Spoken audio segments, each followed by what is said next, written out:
Egin topa gure alde. Noren eskatzen duten adverbioak. Noren alde, noren kontra. Aupa dizkide, dena ongi? Guazen ba.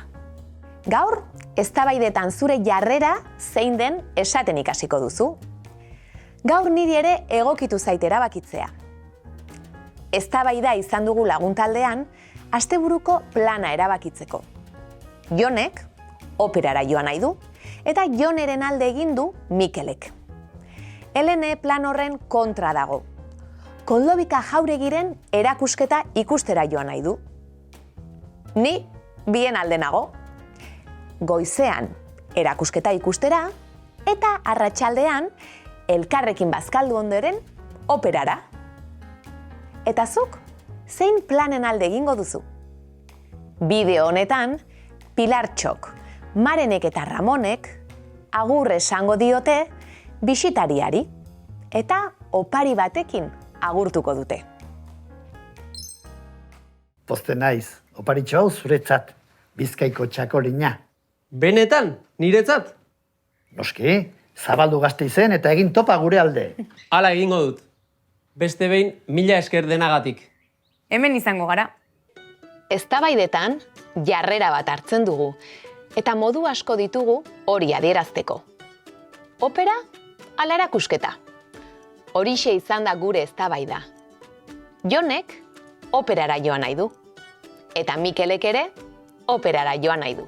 Norbaiten edo zerbaiten alde gaudela adierazteko, hau da egitura. Izena, noren kasuan, eta jarraian alde adverbioa.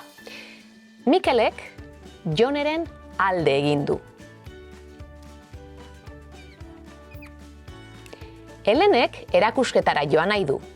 Helenek ez du gustuko Joneren plana. Norbaiten edo zerbaiten kontra gaudela adierazteko, hau da egitura. Izena, noren kasuan, eta jarraian kontra adverbioa. Helene plan horren kontra dago. Eta nik ere eman du nire iritzia. Ni bien alde nago. Esaldia osatzeko aditza zein izango den erabakitzeko, aukera zabala ematen digu egitura honek. Zerbaiten alde egin dezakegu edo zerbaiten alde egon gaitezke. Gure alde topa egingo dugu. Zaldi zuriaren alde gaude. Zerbaiten kontra borroka egiten dugu batzuetan. Pobreziaren kontra borrokatuko gara. Eta zerbaiten kontra idatzi ere bai. Epailearen erabakiaren kontra idatzi zuen. Aukeratu erantzun zuzena.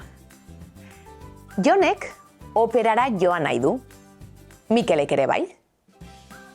Mikelek Joneren alde egin du. Jonek operara joan nahi du. Helenek ez.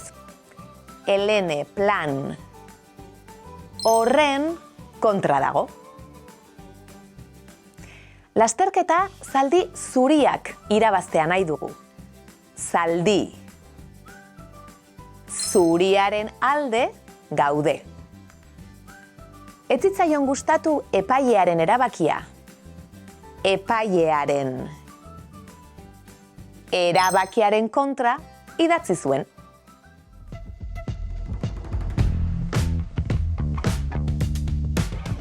Eztabaidetan jarrera bat adierazteko alde eta kontra erabiltzen ditugu.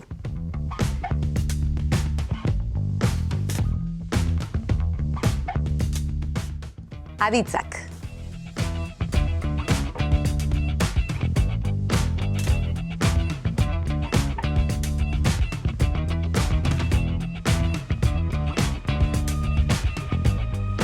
Ondo izan eta asko ikasi!